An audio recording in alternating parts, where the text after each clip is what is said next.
Hello friends, ಇವತ್ತು ನಮ್ಮ kitchen ಚಾನಲ್ಗೆ ನಿಮಗೆಲ್ಲರಿಗೂ ಆದರದ ಸ್ವಾಗತ ಫ್ರೆಂಡ್ಸ್.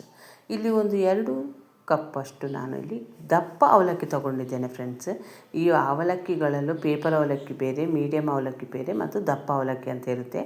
ನಾನು ಅದಕ್ಕೆ ದಪ್ಪ ಅವಲಕ್ಕಿನೇ ತಗೊಂಡು ಅದಕ್ಕೆ ನೀರನ್ನು ಹಾಕ್ಕೊಂಡು ಒಂದು 2 ಸೆಕೆಂಡ್ ಅದನ್ನು ಚೆನ್ನಾಗಿ ನೀರಲ್ಲಿ ತೊಳಿಬೇಕು ಫ್ರೆಂಡ್ಸ್. ಯಾರಾದರೂ ನಮ್ಮ ಕಿಚನ್ ಚಾನಲನ್ನು ಹೊಸದಾಗಿ ನೋಡಿದರೆ ಈ ಚಾನಲನ್ನು ಸಬ್ಸ್ಕ್ರೈಬ್ ಮಾಡ್ಕೊಳ್ಳಿ. ಬೆಲ್ಲೈಕನ್ ಆಲ್ ಸೆಟ್ ಮಾಡಿದರೆ ನಾನು ಮಾಡೋ ವಿಡಿಯೋ ನಿಮಗೆ ನೋಟಿಫಿಕೇಷನಲ್ಲಿ ಬಂದುಬಿಡುತ್ತೆ ಫ್ರೆಂಡ್ಸ್.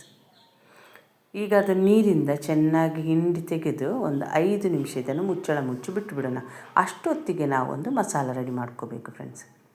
ಇಲ್ಲಿನ ಒಂದು ಅರ್ಧ ಇಂಚಷ್ಟು ಶುಂಠಿ, ಒಂದು 2 ಎಸಳು ಬೆಳ್ಳುಳ್ಳಿ ಮತ್ತು ಒಂದು ಸ್ವಲ್ಪ ಕರಿಬೇವು ಮತ್ತು ನಿಮಗೆ ಸ್ವಲ್ಪ ಸ್ಪೈಸಿ ಬೇಕಂದರೆ ಹಸಿಮೆಣ್ಸಿನ್ಕಾಯಿ ಜಾಸ್ತಿ ಹಾಕ್ಕೋಬೋದು. ನಾನೊಂದು 3 ಹಸಿಮೆಣ್ಸಿನ್ಕಾಯಿ, ಒಂದು ಸ್ವಲ್ಪ ಕೊತ್ತಂಬರಿ ಸೊಪ್ಪು ಮತ್ತು ಒಂದು 2ರಿಂದ 3 ಟೇಬಲ್ ಸ್ಪೂನಷ್ಟು ತೆಂಗಿನಕಾಯಿ. ಬಹಳ ತೆಂಗಿನಕಾಯಿ ಬೇಡ, ಒಂದು 2ರಿಂದ 3 ಟೇಬಲ್ ಸ್ಪೂನಷ್ಟು ತೆಂಗಿನಕಾಯನ್ನು ಹಾಕ್ಕೊಂಡು ನೀರನ್ನು ಹಾಕ್ಕೋಬಾರ್ದು ಫ್ರೆಂಡ್ಸ್. ತರಿಯಾಗಿ ಇದನ್ನು ರುಬ್ಕೋಬೇಕು.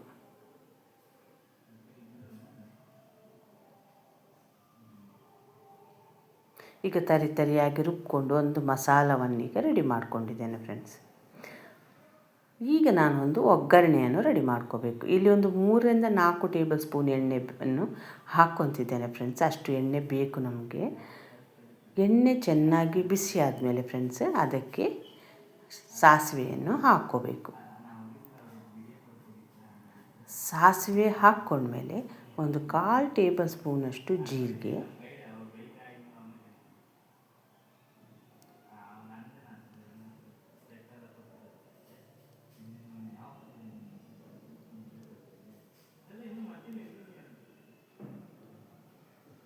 ಒಂದು ಸ್ವಲ್ಪ ಶೇಂಗಾನು ಕೂಡ ಹಾಕು. ಈಗ ಒಂದು ಅರ್ಧ ಚಮಚದಷ್ಟು ಉದ್ದಿನಬೇಳೆ. ನೀವು ಬೇಕಂದರೆ ಗೋಡಂಬಿಯನ್ನು ಹಾಕ್ಕೋಬೋದು ಫ್ರೆಂಡ್ಸ್. ನಾನು ಮಾತ್ರ ಗೋಡಂಬಿಯನ್ನು ಹಾಕ್ಕೊಂಡಿಲ್ಲ. ಈಗ ಒಂದು 1/4 ಟೇಬಲ್ ಸ್ಪೂನಷ್ಟು ಕಡಲೆಬೇಳೆ. ಈಗ 1 ಎಸಳಷ್ಟು ಕರಿಬೇವನ್ನು ಕೂಡ ಹಾಕ್ಕೊಂಡು ಒಂದು ಸಲ ಎಣ್ಣೆಯಲ್ಲಿ ಚೆನ್ನಾಗಿ ಫ್ರೈ ಮಾಡ್ಕೋಬೇಕು ಫ್ರೆಂಡ್ಸ್. ನಾವು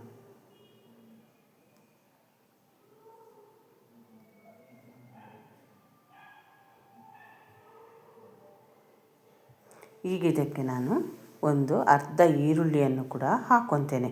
ಈರುಳ್ಳಿ ಆಪ್ಷನಲ್ ಫ್ರೆಂಡ್ಸ್. ಈರುಳ್ಳಿ ತಿನ್ನದವರಿದ್ದರೆ ಈರುಳ್ಳಿಯನ್ನು ಹಾಕ್ಕೊಳ್ಳೋದು ಬೇಡ. ಈರುಳ್ಳಿ ತಿನ್ನೋರಾದರೆ ಇದನ್ನು ಹಾಕ್ಕೋಬೋದು, ಯಾಕಂದ್ರೆ ತುಂಬ ರುಚಿಯಾಗಿರುತ್ತೆ. ಮತ್ತು ಇದನ್ನು ಟಿಫಿನ್ ಬಾಕ್ಸಿಗೆ ಕಟ್ಕೊಂಡು ಅಥವಾ ನಾವು ಎಲ್ಲಾದರೂ ಹೊರಗೆ ಹೋದಾಗ ಈ ರೀತಿ ಮಸಾಲ ಅವಲಕ್ಕಿ ಚಿತ್ರಾನ್ನ ಮಾಡ್ಕೊಂಡು ಹೋದರೆ ತುಂಬ ರುಚಿಯಾಗಿರುತ್ತೆ ಫ್ರೆಂಡ್ಸ್. ಮತ್ತು ಚಿಟಿಕೆ ಅರಿಶಿನ ಮತ್ತು ನೋಡಿಕೊಂಡು ಉಪ್ಪನ್ನು ಸೇರಿಸ್ಕೊರಿ ಫ್ರೆಂಡ್ಸ್. ಯಾರಾದರೂ ಮೊದಲು ಅಡುಗೆ ಮಾಡೋರಿದ್ದರೆ ಉಪ್ಪನ್ನು ಯಾವಾಗಲೂ ಕಡಿಮೆನೇ ಸೇರಿಸ್ಕೊರಿ. ಕಡಿಮೆ ಆದರೆ ಹಾಕ್ಕೋಬೋದು, ಜಾಸ್ತಿ ಆದರೆ ಏನು ಮಾಡೋದಕ್ಕೆ ಬರೋದಿಲ್ಲ ಫ್ರೆಂಡ್ಸ್. ಅದಕ್ಕೆ ಉಪ್ಪನ್ನು ಮೊದಲು ಕಡಿಮೆನೇ ಹಾಕ್ಕೋಬೇಕು. ಈಗ ಒಂದು ಒಗ್ಗರಣೆ ಚೆನ್ನಾಗಿ ರೆಡಿ ಆದಮೇಲೆ, ಅಂದರೆ ಎಣ್ಣೆಯಲ್ಲಿ ಈರುಳ್ಳಿ ಚೆನ್ನಾಗಿ ಫ್ರೈ ಆದಮೇಲೆ ನಾನು ಮಿಕ್ಸಿ ಜಾರಲ್ಲಿ ರುಬ್ಬಿಟ್ಟಿರುವಂಥ ಮಸಾಲವನ್ನು ಹಾಕ್ಕೊತಿದ್ದೇನೆ ಫ್ರೆಂಡ್ಸ್. ಇದು ಒಂದು ಸಲ ಹಸಿ ಸ್ಮೆಲ್ ಹೋಗುವವರೆಗೆ ಬಾಡಿಸ್ಕೋಬೇಕು. ಯಾಕಂದರೆ ಇಲ್ಲಿ ಹಸಿಮೆಣ್ಸಿನ್ಕಾಯಿ ಇರ್ಬೋದು, ತೆಂಗಿನಕಾಯಿ, ಕೊತ್ತಂಬರಿ ಸೊಪ್ಪು ಎಲ್ಲವೂ ಎಣ್ಣೆಯಲ್ಲಿ ಚೆನ್ನಾಗಿ ಫ್ರೈ ಆಗಬೇಕು ಫ್ರೆಂಡ್ಸ್. ಒಂದೇ ಥರ ಅವಲಕ್ಕಿ ತಿಂದು ಬೇಜಾರಾದಾಗ ಈ ರೀತಿಯೂ ಮಾಡಿಕೊಂಡು ತಿನ್ಬೋದು ಫ್ರೆಂಡ್ಸ್. ಮುಂಜಾನೆ ಚಹಾ ಜೊತೆನೂ ತುಂಬ ರುಚಿಯಾಗಿರುತ್ತೆ ಫ್ರೆಂಡ್ಸ್.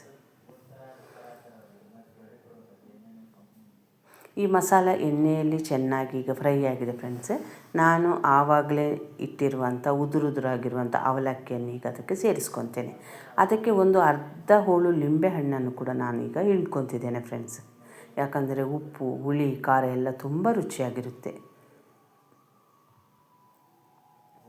ಈಗ ಗ್ಯಾಸನ್ನು ಸಣ್ಣ ಉರಿಯಲ್ಲಿಟ್ಟು ಚೆನ್ನಾಗಿ ಮಿಕ್ಸ್ ಮಾಡ್ಕೋಬೇಕು ಫ್ರೆಂಡ್ಸ್.